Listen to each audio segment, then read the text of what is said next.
Alrighty, hey guys, Stan the Man here. Today we're going to be continuing our 20-day countdown to WrestleMania 40 with a WrestleMania-themed video. And today's topic is going to be top 10 most surprising WrestleMania losses in history. So without any further ado, let's get right into this. At number 10, we have John Cena losing to The Rock at WrestleMania 28. They hyped this match up a year before, when The Rock cost John Cena the WWE Championship at WrestleMania 27. They talked trash for an entire year, so we made it. They advertised it as once in a lifetime. It was a fantastic match. Standing ovation, people jumping out of their seats, near falls. I mean, two biggest guys in all of WWE history. They hit their finishing moves. They kicked out. John Cena decided, you know what, screw it. I'm going to go for the people's elbow. You see here, he dances, does the Rock's people elbow thing, bounces off the rope, gets rock bottomed, and 1, 2, 3, Rock beats John Cena. It is very crazy because John Cena was never defeated back in that day, ever. Even to somebody like The Rock, you figured a part-timer, oh, Cena's going to beat him.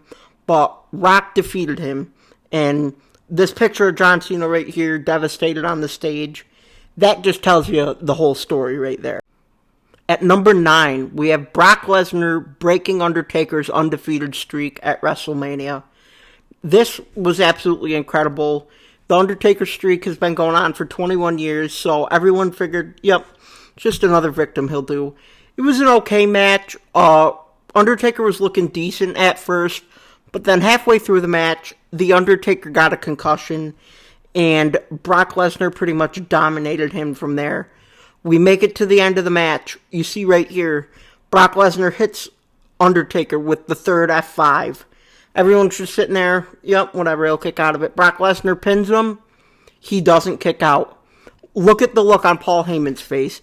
You see the look on this guy with the big bug eyes. It was just so unbelievable. 10 years later, and this defeat is still just as unbelievable as it was then. At number 8, we have Sting losing to Triple H at WrestleMania 31. You know, Sting in the story cost Triple H his job being the authority in that, and he was just so hot with the crowd. I literally almost bet my life and house on this, that Sting was going to win. It was his first match. Triple H is always good at doing the job, letting the guys win. They had a pretty good match, no holds barred. The NWO interfered, D-Generation X interfered, but in the end, amazingly, Triple H hits that pedigree on Sting and beats him. I don't know, I really couldn't believe it. I mean, looking back at it now, all these years, it's not as surprising for some reason, but, I mean, Sting wrestles now, so it's like he could have wrestled and got the job done, but I don't know, it's just crazy. He's a legend, and figured his first WrestleMania, only WrestleMania as a matter of fact, so I figured he was going to win, but I guess I was wrong.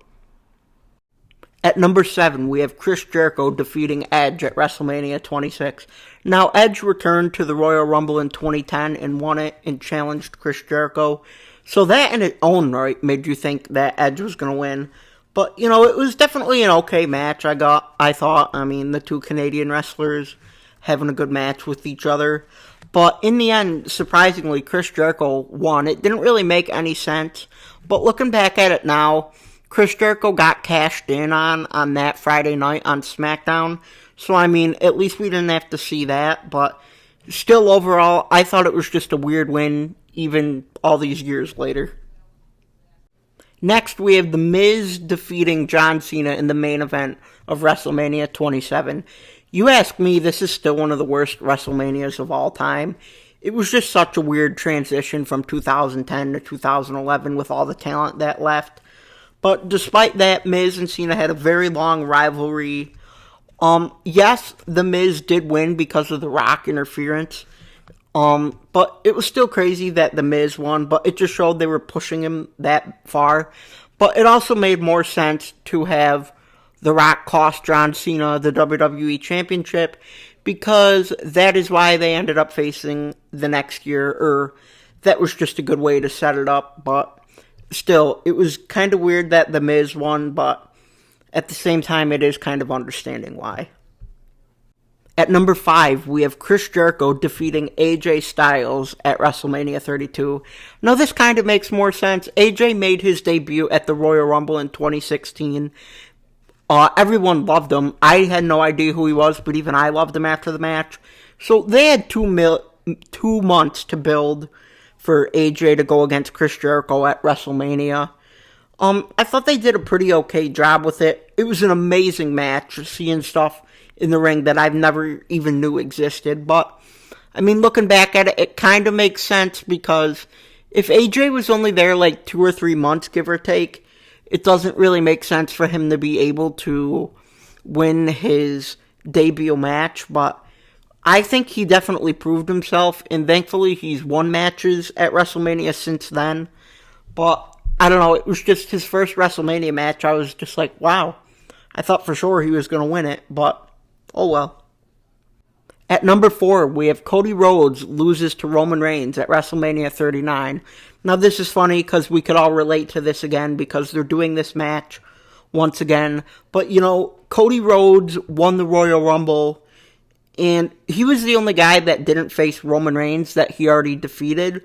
So I thought for 100% Cody was going to win. He was so freaking over, but it's Roman freaking Reigns, and he ended up winning in the end. I thought it was a pretty good, really amazing match. In the end, Solo Sikoa cost Cody Rhodes the match, and he's going to face him again. But I don't know, looking back at it, I think WWE's goal, Roman Reigns had not had the title yet for 1,000 days, and I think they were trying to break that 1,000-day mark. But to me, it's crazy because it's kind of like the Money in the Bank.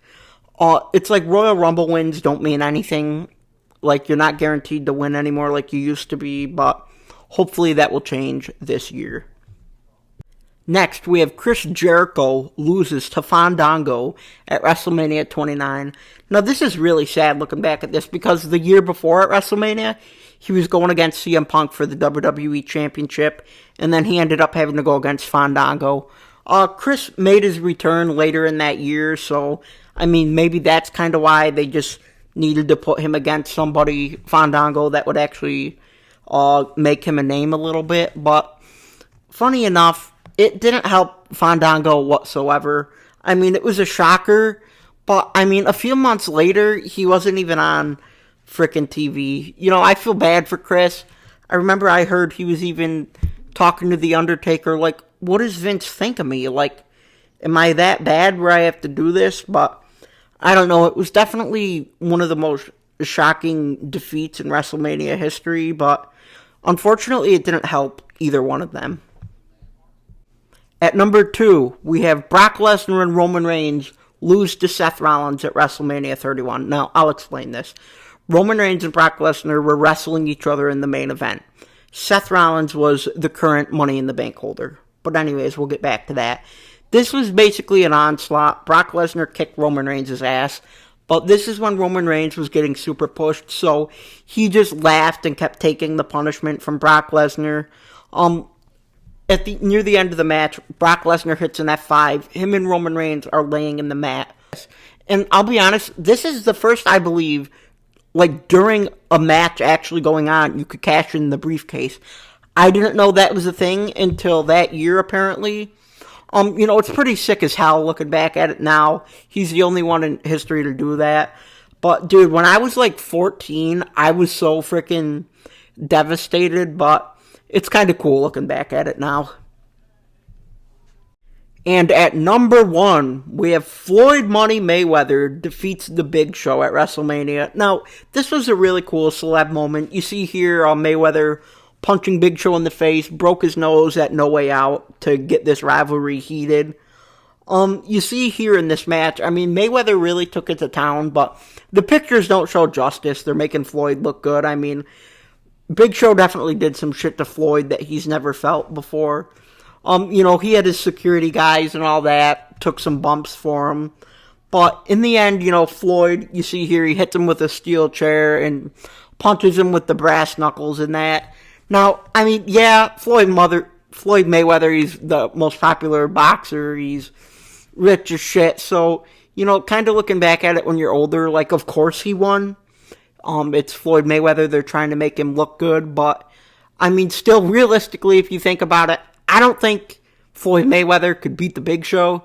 I mean, Big Show literally has got to punch him in the face. He'd probably be down and out, but attraction-wise, I thought this was a very good match. It definitely got a lot of people here. This is like, besides Mike Tyson, one of the first times in like a newer Ruthless Aggression era that they got someone like Floyd Mayweather to bring MMA boxing fans. So, I mean, branding in that, it was very good, but realistically, when you're a kid or just younger, it's like, wow, I can't believe he beat him. But, yeah. Alrighty, guys, so that is going to be it for this video. You know, if you didn't check any of the other 20-day to WrestleMania countdown videos, definitely go ahead and check that out. But comment down below which one of these losses you're most surprised about, or even if you disagree, or which ones I forgot. Just comment down below. These were definitely my top 10 shocking losses. But, yeah, guys, as always, if you like this video, consider hitting that thumbs up button, and I will see you guys in the next video.